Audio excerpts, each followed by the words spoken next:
Salam sejahtera dan selamat malam. Terimalah di Anjung Pujangga.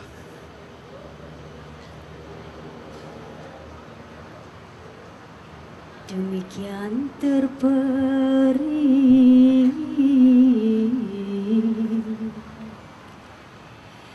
dalamnya kisah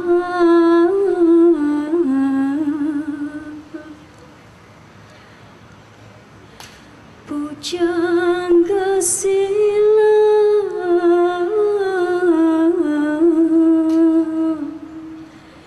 menyusun madan. Di Anjung ini, pujangga kita pernah duduk dan bersetia melukis lengkung pengalaman dengan kata-kata, maka sulam bersulamlah akal dan budi dalam titih dan peri. Halusnya benang sukma, semerbaknya seharum taburan cempaka, dan kala mengambang malam, hikayat dan cerita merayap menyelinap ke kalbu desa. Wanginya kasturi, aduhai, terhantarlah ke sanubari bangsa yang menghargai.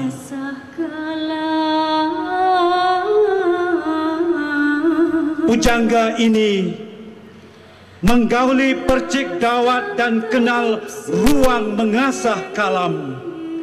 Dari puputan angin pertama di rumpun padi hinggalah kekeripan bintang di jernih subuh hari.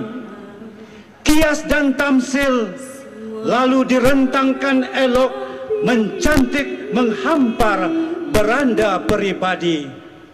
Semuanya rapi tersusun di untayan mutiara menghias mengalungi peradaban kita. Di raut pula mitos serta legenda, berpancaranlah santun mengemas wajah tamadun. Di Anjung ini beleklah kembali rakam yang lengkap, ikat riwayat yang cukup. Pujangga bangsa,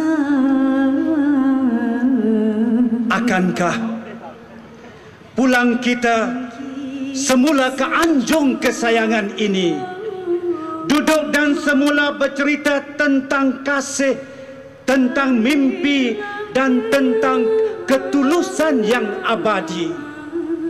Kembali menyelami rahsia pujangga pada batas sanjung dan puji, pada mereka yang memintal fikir, menganyam pesan dan keberanian jauh memandang.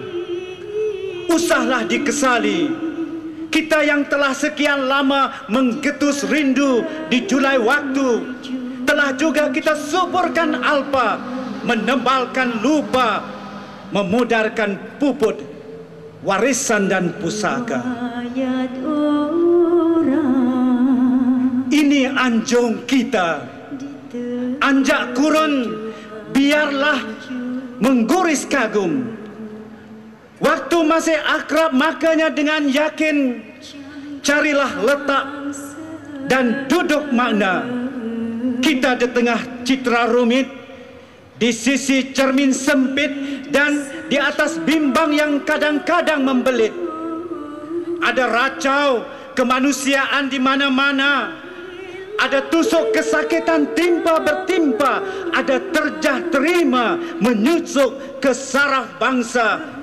Sesekali di Anjung Pujangga ini bertandang singgahlah, mengecapkan sila, bersetia sambil mengerah kecekalan, melengkapkan kerelaan dan memejalkan kebijaksanaan di indah pengisian. Di Anjung ini telah berona lain kini musim. Nafas kehidupan berdetak pada alih dan atur serba mendesak. Kita di hadapan kabus, kabus yang kelak mengelamkan nilai dan tafsir. Kita dikepung debar, debar yang nanti menipis hemah dan kemuliaan. Kita disempit pilihan, pilihan yang bakal melolaikan utuh dan kekuatan. Wahai, jangan ragu, marilah pelajari bagaimanakah para moyangda kita menghantar kebijaksanaan merentasi zaman. Menyusun mada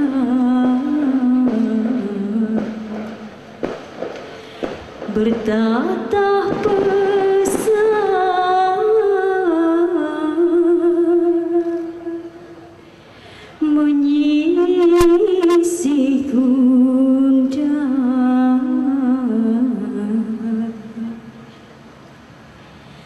dengan bahasa segala indah.